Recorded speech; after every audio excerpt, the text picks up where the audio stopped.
IPL 2025 సీజన్లో చెన్నై జట్టు చాలా దారుణమైన ప్రదర్శన కనబరిచింది. లీగ్ స్టేజ్ ముగిసే సమయానికి చెన్నై జట్టు 10వ స్థానంలో నిలిచింది. 5 సార్లు కప్పు గెలిచిన జట్టు చివరి స్థానంలో నిలవడం ఆ జట్టు అభిమానులను ఖచ్చితంగా కలిచివేసి ఉంటుంది. పాయింట్స్ టేబుల్లో ఆ స్థానాన్ని కాసేపు పక్కన పెడితే ఈ సీజన్లో చెన్నై జట్టు ఆడిన విధానం చాలా నిరాశను కలిగించింది.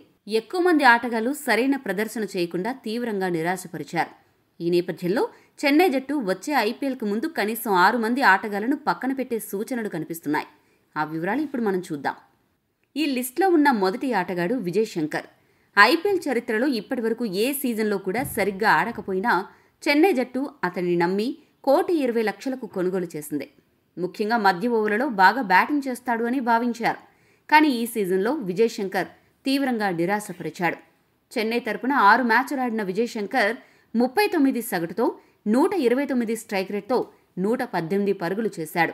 కానీ ఇక్కడ గమనించాల్సిన విషయం ఏంటంటే విజయ్ శంకర్ ఆడిన ఏ ఇన్నింగ్స్ కూడా కనీసం ఇంపాక్ట్ఫుల్గా లేకుండా విపరీతమైన నిరాశను నీరసాన్ని తెప్పించింది. విజయ్ శంకర్ క్రీజ్లో ఉంటే మ్యాచ్ గెలిపించగలడు అనే నమ్మకం ఏ ఒక్కరికీ కలగలేదు.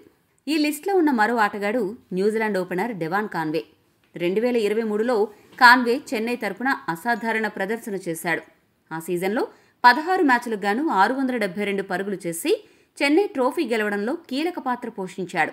2024 సీజన్లో గాయం కారణంగా ఆడలేకపోయాడు. కానీ 2025 సీజన్ కోసం చెన్నై జట్టు ఎంతో నమ్మకంతో 6,25,00,000 వెచ్చించి అతన్ని కొనుగోలు చేసింది. కానీ అయితే అతడు ఈ సీజన్లో 5 మ్యాచ్లు ఆడి 21 సగటుతో కేవలం 104 పరుగులు మాత్రమే చేసి నిరాశపరిచాడు. దీంతో అతన్ని చెన్నై జట్టు సీజన్ మధ్యలోనే తప్పించింది. దీంతో వచ్చే సీజన్కు అతడిని జట్టు నుంచి తప్పిస్తే బాగుంటుంది అనే అభిప్రాయం వ్యక్తమవుతోంది. ఇక మధ్య ఓవర్లో బాగా ఆడడానికి దీపక్ హుడాను చెన్నై జట్టు కొనుగోలు చేసింది.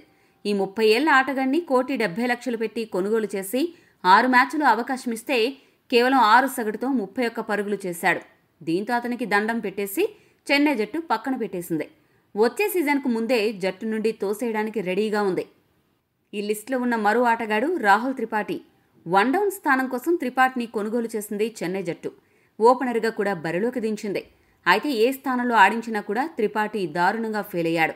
ఈ సీజన్లో 5 మ్యాచ్లు ఆడిన రాహుల్ త్రిపాఠి 11 సగటుతో 55 పరుగులు చేసి దారుణమైన ప్రదర్శనతో చెన్నై ఓటమిలో కీలక పాత్ర పోషించాడు. అందుకే అతన్ని తప్పించడం తప్ప మరొక మార్గం లేదని చెన్నై జట్టు భావిస్తోంది. ఇక సీనియర్ ఆటగాడు రవిచంద్రన్ అశ్విన్ని చెన్నై జట్టు 9,75,00,000కు కొనుగోలు చేసింది. ఇంత భారీ ధరకు అశ్విన్ని కొనుగోలు చేస్తే అశ్విన్ని సీజన్లో 9 మ్యాచ్లకు గాను కేవలం 7 వికెట్లు పడగొట్టి సగటున ఓవర్కు 9కి పైగా పరుగులు సమర్పించుకుని తీవ్రంగా నిరాశపరిచాడు. అతడి కంటే నూర్ అహ్మద్, రవీంద్ర జడేజా మంచి ప్రదర్శన చేశారు. ఈ పరిస్థితుల్లో అశ్విన్ని జట్టులో ఉంచుకోవడం వల్ల డబ్బులు వృధా తప్ప మరే లాభం లేదని చెన్నై జట్టు అనుకుంటోంది. అందుకే పర్సు మీద భారం తగ్గించడానికి అశ్విన్ను వదులుకుంటోంది. ఈ లిస్టులో ఉన్న చివరి ఆటగాడు రాచిన్ రవీంద్ర. రవీంద్రను చెన్నై జట్టు 4 కోట్లకు కొనుగోలు చేసింది. ఈ సీజన్లో 8 మ్యాచ్లు ఆడిన రవీంద్ర 128 స్ట్రైక్ రేట్తో 28 యావరేజ్తో 191 పరుగులు మాత్రమే చేశాడు. ఏమాత్రం ఇంపాక్ట్ చూపించలేకపోయాడు. దీనికి తోడు ఓపెనర్గా ఆయుష్ మాత్రే బాగా సెట్ అయ్యాడు.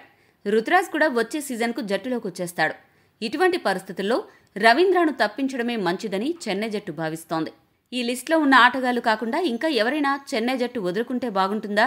మీ అభిప్రాయాన్ని కామెంట్ సెక్షన్లో కామెంట్ చేయండి. మరిన్ని స్పోర్ట్స్ అప్డేట్స్ కోసం మా ఛానల్ని సబ్స్క్రైబ్ చేసుకోండి.